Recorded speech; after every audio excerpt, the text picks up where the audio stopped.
x, y, z, t. Donc les 4 variables, ce sont les variables d'entrée. Les variables d'entrée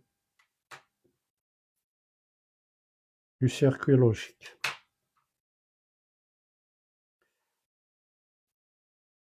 Alors, donc, x, y, z, t. Et là, toujours 0, 0, 0, 1,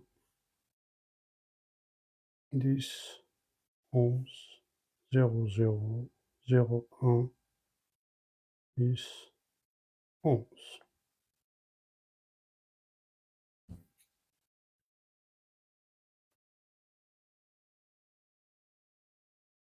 Bien, donc pour ce cas, j'ai un 0 là, un 0 là,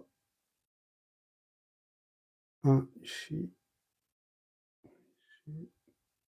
là, un 0, un 0, j'ai un 1, j'ai un 1, là c'est un 1, là c'est un 1, là c'est un 0, là c'est un 0, là c'est un 1, là c'est un 1, et là c'est double 0. Et je vais nommer cette fonction la fonction P, par exemple. Fonction P va être égal P en fonction des entrées x, y, z, t dans ce cas. Donc c'est parti, on fait les groupements de 1. Les groupements de 1, donc on a 4, 1 côte à côte. Donc je prends ces 4 là. Voilà. Et il me reste ces 4 là.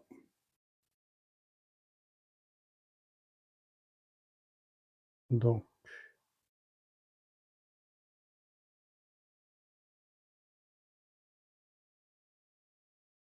on essaie de prendre le maximum de 1 pour simplifier au maximum notre fonction.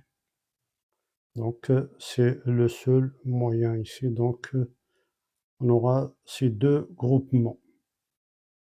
Supposons que ces deux 4 là, 1 sont situés là, je vais prendre tout ça. 1, les 4, 8. Mais par contre là, je peux pas les associer en un seul groupe parce que même si je plie par exemple là comme ça, vous voyez bien que ces 4 1 coïncident avec ces deux 0, donc ça marche pas. Et ces 4 1 coïncident avec ces deux 0. Pareil, si je fais, je prends cet axe comme axe de symétrie et je plie ma table, vous voyez bien que ces 4 1 vont coïncider avec ces deux 0, donc ça marche pas. Et ces deux 0 coïncident avec ces 4 1, ça marche pas. Donc on est obligé de prendre comme ça séparément.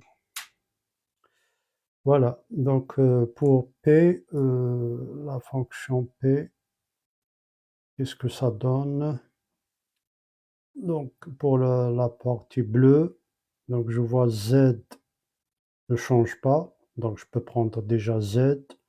Par contre T, ça change de 1 à 0, donc je le supprime.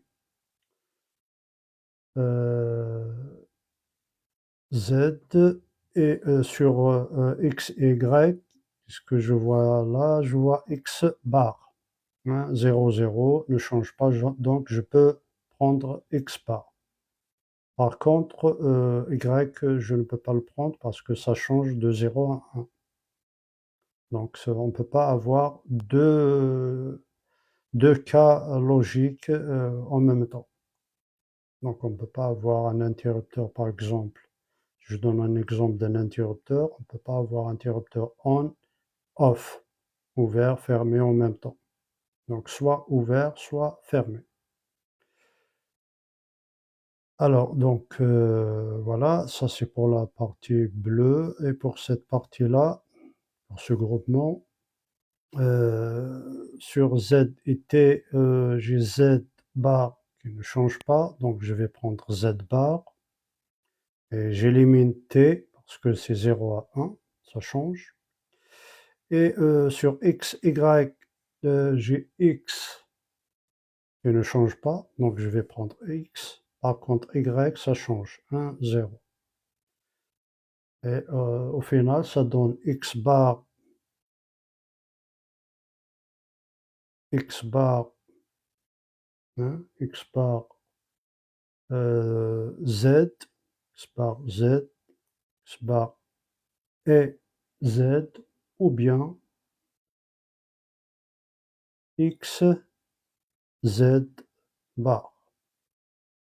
Voilà. X bar Z, donc X bar, ça vient de là. Hein. Donc on regarde qu'est-ce qu'on a ici par rapport à ce groupement. On a X bar qui ne change pas, je le trouve là. Et sur ZT, c'est Z qui ne change pas. Donc je prends X bar et Z. Ou bien, pour ce groupement, j'ai X, donc selon X, Y, c'est X qui ne change pas, donc je le prends. Et sur ZT, sur cette ligne, j'ai Z bar et Z bar. Voilà. Donc on ne peut pas simplifier plus que ça.